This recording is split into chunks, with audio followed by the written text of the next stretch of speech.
Hello friends, Microsoft word 2010 டியூட்டோரியலில் முதலாவது வீடியோவில் சந்திக்கிறேன்.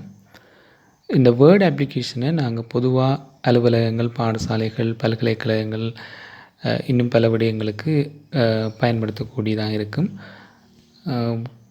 பொதுவாக கடிதங்கள், கட்டுரைகள், வினாத்தாள்கள், பயோடேட்டாஸ், ரெஸ்யூமி போன்ற பல விடயங்கள் நாங்கள் இதை பயன்படுத்தி செய்து கொள்ளக்கூடியதாக இருக்கும்.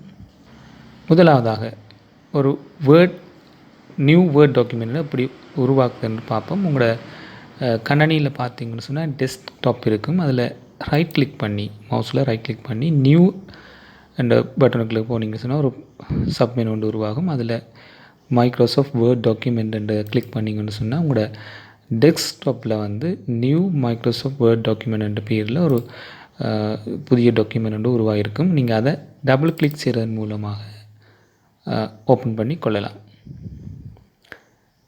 நிறைய வழிகள் இருக்குது ஓப்பன் பண்ணுறதுக்கு. இது ஒரு வழி. இன்னும் ஒரு வழியை பார்த்தோம்னு சொன்னால் உங்களோட விண்டோஸ் பட்டனை கிளிக் பண்ணி அதில் சர்ச் பட்டனில் போய் நீங்கள் வேர்ட் நீங்கள் டைப் பண்ண உடனே உங்களோட கணினியில் இருக்கிற மைக்ரோசாஃப்ட் வேர்ட் தெரிய வரும். அதை கிளிக் பண்ணுறது மூலமாகவும் நீங்கள் வேர்ட் டாக்குமெண்ட்டை புதிய வேர்ட் டாக்குமெண்ட்டை திறந்து கொள்ளக்கூடியதாக இருக்கும். உங்களோட புதிய வேர்ட் டாக்குமெண்ட்டை திறந்த உடனே உங்களுக்கு இந்த மாதிரி ஒரு இன்டர்ஃபேஸ் இருக்கும். இந்த வீடியோவில் நாங்கள் இந்த இன்டர்ஃபேஸை பற்றி தான் கொஞ்சம் கூடுதலாக பார்க்க போகிறோம். முதலாவதாக பார்த்திங்கன்னா மேல் இந்த இடத்துல பார்த்திங்கன்னு சொன்னால் ஒரு சில டூல்ஸ்கள் இதில் பின் பண்ணப்பட்டிருக்கிறத பார்க்கக்கூடியதாக இருக்கும். இந்த டூல்ஸை நாங்கள் சொல்லுவோம் குயிக் ஆக்சஸ் டூல் பார்ன்னு சொல்லுவோம்.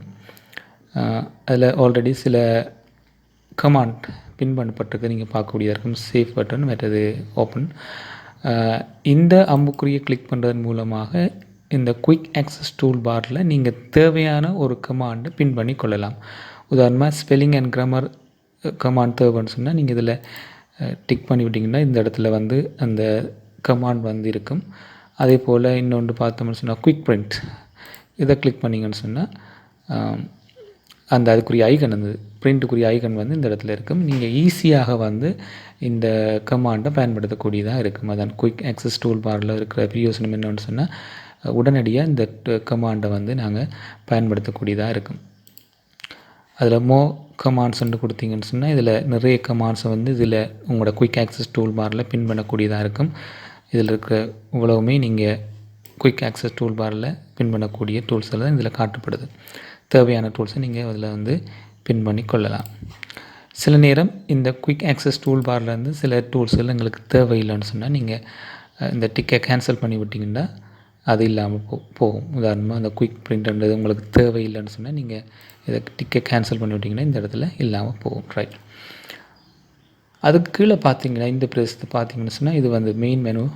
இதில் ரிப்பன்ஸ் இதில் கொடுத்துருக்காங்க. இந்த ரிப்பனில் பார்த்தீங்கன்னு சொன்னால் ஹோம் சில டேப்ஸ்கள் இருக்குது. ஹோம் டேப், இது insert tape, page layout, reference, mailing, review, view, Acrobat அப்படின்ட்டு டேப்ஸ்ன்னு சொல்லுவோம். இதை ஒவ்வொரு டேப்ஸுக்குள்ளேயும் பார்த்தீங்கன்னு சொன்னால் நிறைய கமாண்ட்ஸ் இருக்கும். அந்த கமாண்ட்ஸ் குரூப் ஆக்கப்பட்டிருக்கும். இப்போ இந்த ஹோம் டேப்பில் பார்த்தீங்கன்னா கிளிப்போர்டுன்றது ஒரு குரூப், ஃபொண்ட்ன்றது ஒரு குரூப், பேராகிராஃப்ன்றது ஒரு குரூப், ஸ்டைல்ன்னு இருக்குது, அப்படி எடிட்டிங்ன்னு இருக்குது. இப்போ இருக்கிற கமாண்ட்ஸை இதுக்குள்ளே குரூப் ஆக்கியிருக்காங்க. வேலையை நாங்கள் இலகுப்படுத்தி செய்கிறதுக்காக வேண்டி. ரைட். அதே நேரம் பார்த்திங்கன்னு சொன்னால் இதில் மேலதிகமான விஷயங்களை நாங்கள் அடுத்தடுத்து வார வீடியோவில் பார்க்கலாம்.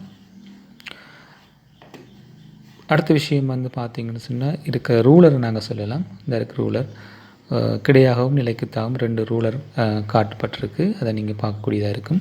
பொதுவாக வேர்ட் டாக்குமெண்ட்டில் நாங்கள் வேலை செய்து கொண்டு இருக்கும்போது இந்த ரூலர் பிரயோசனமான விஷயமாக இருக்கும்.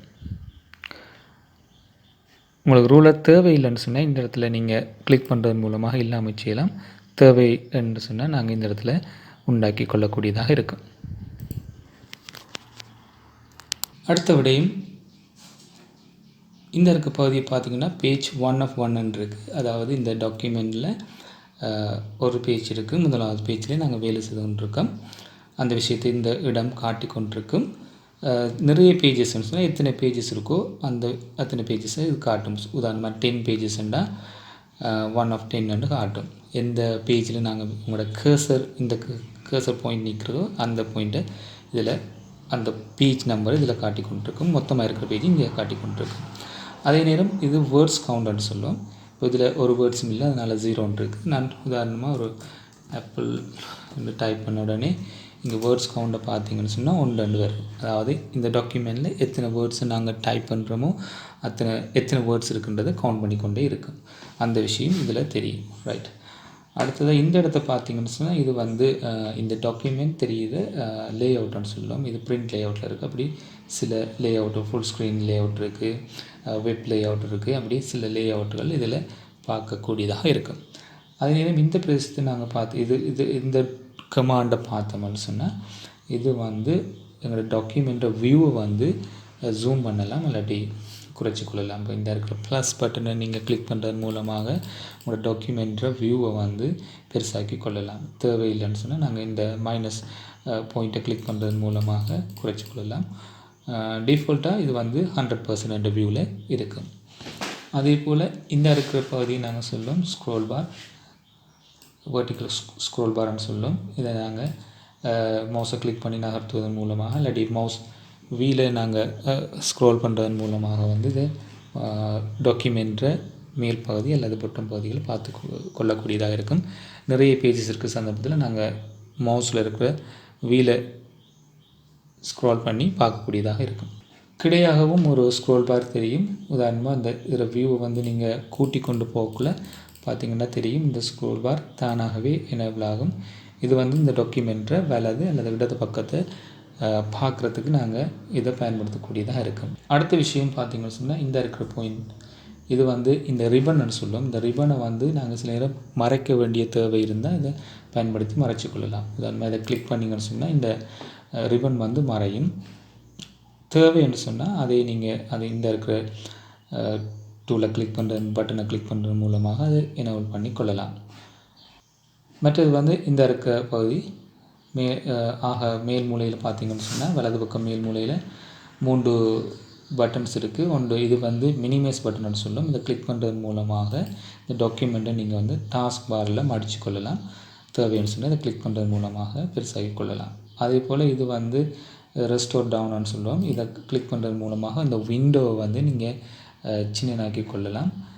தேவையான அளவுக்கு இந்த விண்டோஸ் சைஸை உங்களோட டெஸ்க்டாப் பகுதியில் மாற்றிக்கொள்ளக்கூடியதாக இருக்கும். இந்த இடத்துல டபுள் அம்புக்குறி தோன்றும். அந்த இடத்துல கிளிக் பண்ணி உங்களோட டாக்குமெண்ட்டை பெருசாகவோ சின்னனாகவோ மாற்றிக்கொள்ளக்கூடியதாக இருக்கும். ஃபுல் ஸ்க்ரீனுக்கு மாற்றுறதுக்கு நீங்கள் இந்த பட்டனை திருப்பி கிளிக் பண்ணிங்கன்னா உங்களோட விண்டோ ஃபுல்லாகவே இது சேரும். இந்த பட்டன் க்ளோஸ் பட்டன்னு சொல்லும். இதை நீங்கள் கிளிக் பண்ணிங்கன்னு சொன்னால் உங்களோட டாக்குமெண்ட்டில் செய்த மாற்றங்களை சேவ் செய்யவா இல்லையான்னு கேட்க 3 ஆப்ஷன் இருக்கும். Save, don't save, cancel. நீங்கள் சேவ் பண்ணி வெளியேற போகிறீங்கன்னு சொன்னால் நீங்கள் சேவ் பட்டனை கொடுப்பீங்க. சேவ் பண்ண தேவையில்லைன்னு சொன்னால் டவுன் சேவை கொடுப்பீங்க. ஆக்சிடெண்ட்டாக இந்த க்ளோஸ் பட்டன் கிளிக் பண்ணப்பட்டிருந்தால் நீங்கள் கேன்சலை கொடுக்கலாம். ஃப்யூச்சர் வீடியோ க்ரியேஷன் யூடியூப் சேனலை சப்ஸ்கிரைப் பண்ணாதவங்க சப்ஸ்கிரைப் பண்ணிக்கொள்ளுங்கள். பக்கத்தில் இருக்க பெல் ஐக்கனை கிளிக் பண்ணிக்கொள்ளுங்கள். இந்த வீடியோ யாருக்கெல்லாம் பிரியோசமாக இருக்குமோ அவங்களுக்கெல்லாம் ஷேர் பண்ணுங்கள். மைக்ரோசாஃப்ட் வேர்ட் 2010 டியூட்டோரியலில் 2வது வீடியோவில் சந்திப்போம். வணக்கம்.